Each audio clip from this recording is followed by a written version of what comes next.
நேற்று உயிரிழந்த பணிப்பெண் இன்று உயிருடன். உயிரிழந்ததாக கூறப்பட்ட பணிப்பெண் உயிருடன் வந்த அதிசயம். குவைத்தில் சம்பவம். அஸ்ஸலாமு அலைக்கும். அன்பார்ந்த அனைத்து உறவுகளுக்கும் இனிய மாலை வணக்கம், இரவு வணக்கம். மிக முக்கியமான ஒரு தகவல். வீட்டிலிருந்து எல்லாருக்குமே இந்த தகவல் போயிடுச்சு. இறந்து போயிட்டாங்க, ரெடி பண்ணுங்க, நாட்டில் பாடியை கொண்டு வந்து அடக்கிறதுக்கு ஒரு ஏற்பாட்டுக்கு எல்லாமே ரெடி பண்ணிக்கோங்க, இறந்துட்டாங்க, ஹாஸ்பிட்டலில் பாடி வந்து மோர்ச்சரிக்கு கொண்டு போயிட்டாங்க. இந்த மாதிரி நியூஸ் வந்து பப்ளிஷ் ஆகுது. அதாவது அவங்களுடைய வீட்டுக்கு இந்த தகவல் போகுது, ஃபேமிலிக்கு போகுது.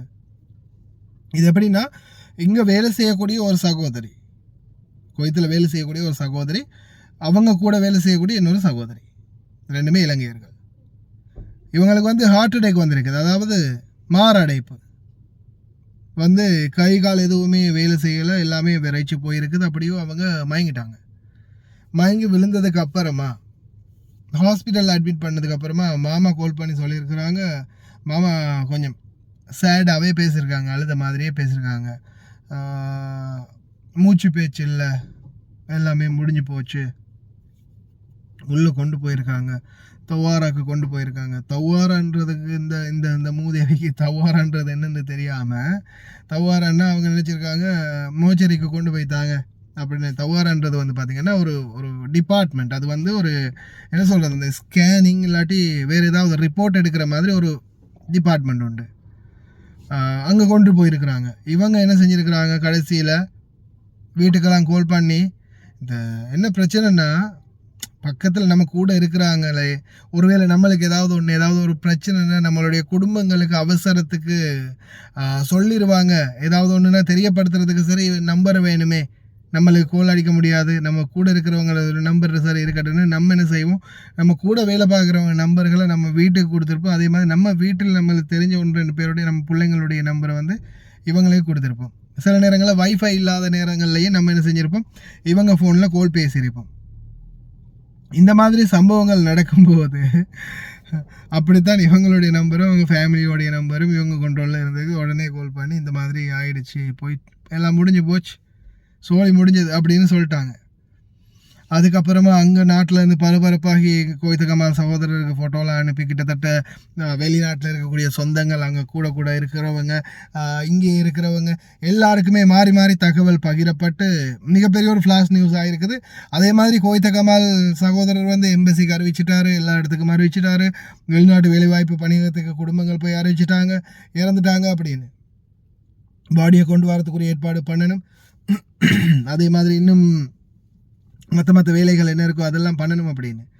அதுக்கப்புறமா கடைசியாக நான் அந்த கோவித்த கமால் போட்ட வீடியோ பார்த்துட்டு தான் அதுக்கு பிறகு இந்த கண்டென்ட் உங்களுக்கும் தெரிவிக்கணும் அப்படின்னு நினச்சி கொண்டு வந்தேன்.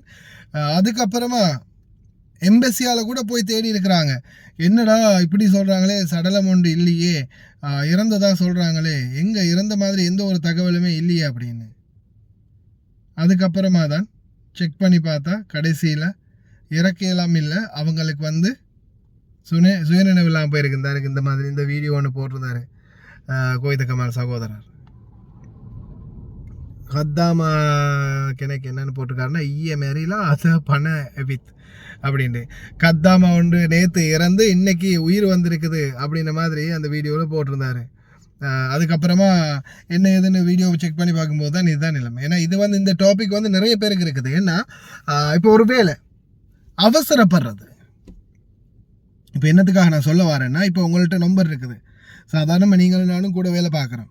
என்னுடைய நம்பர் உங்கள்கிட்ட இருக்குது, உங்களுடைய நம்பர் என்கிட்ட இருக்குது, நம்மளுடைய வீட்டு இலக்கங்கள். திடீர்னு ஏதாவது ஒன்று ஆகிடுச்சு, விழுந்துட்டோம், கை காலுக்கு ஏதாவது ஆகிடுச்சு, இல்லை உசுருக்கு தான் ஏதாவது ஆகிடுச்சு, அது வந்து யாருக்கு அடுத்தது முதலாவது நீங்களும் இந்த மாதிரி ஒரு பிரச்சனை வருதுன்னா 2 பேரும் ஷேர் பண்ணிக்கிட்டீங்க, நம்பர் ஷேர் பண்ணிக்கிட்டீங்க, பணிப்பெண்களாக இருக்கட்டும், ஓட்டுநர்களாக இருக்கட்டும்.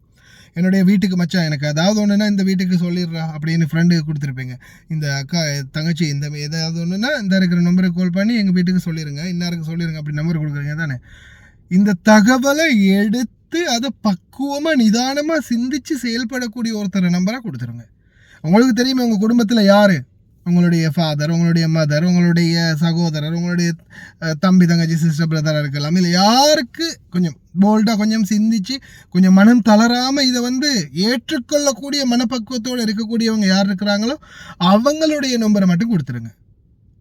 ஏன் இப்போது 2 பேர் ஹாஸ்பிட்டல் அட்மிட் ஆகியிருக்காங்க. அவங்களுடைய தாயும் சரி, அவங்களுடைய கணவரும் சரி.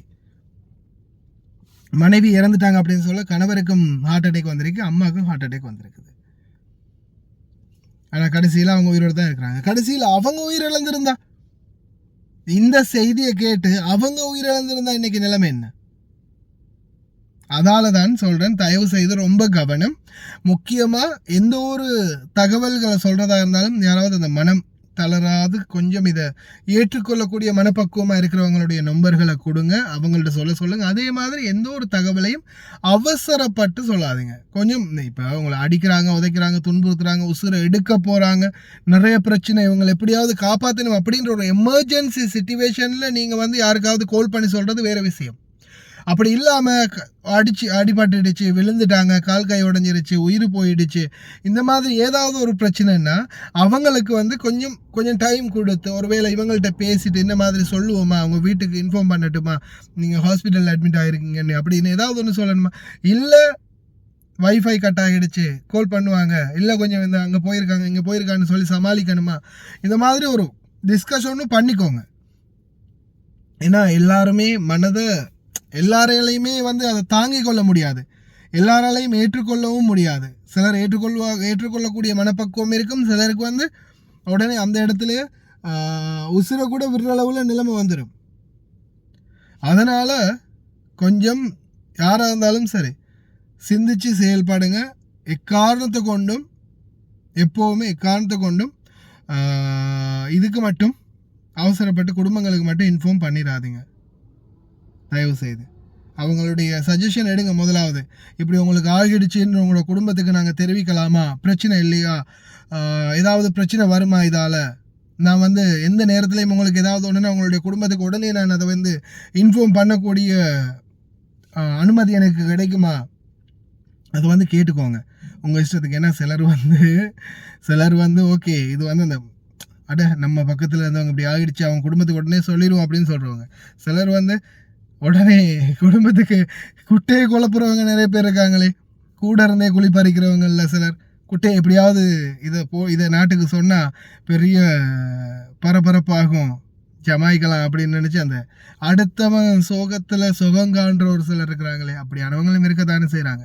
அந்த மாதிரி ஒரு சிலரும் இருக்கிறாங்க. அதனால் யாராக இருந்தாலும் சரி சிந்திச்சு செயல்படுங்க. இந்த விஷயத்த ரொம்ப இழுக்கிறேன்னு சொல்லுவீங்க, ஆனால் இதெல்லாம் பேசியே ஆகணும். ஏன்னா சில நேரங்களில் இந்த மாதிரி சம்பவத்தை அழைப்பேன் உயிரிழக்கலை, ஒருத்தரும் உயிரிழக்கலைன்னு வைங்களேன், ஆனால் அதே சந்தர்ப்பத்தில் இங்கே யாருக்கும் எதுவுமே நடக்கலை, ஒரு பொய்யான தகவல் இல்லாத மிஸ் அண்டர்ஸ்டாண்டிங்காக வந்து தகவல். ஆனால் நாட்டில் இதை கேட்டு உயிரிழறதுக்கு நிறைய பேர் இருக்கிறாங்க இல்லையா, தாய் தந்தை குடும்பம் பிள்ளைகள் மனைவி கணவன்.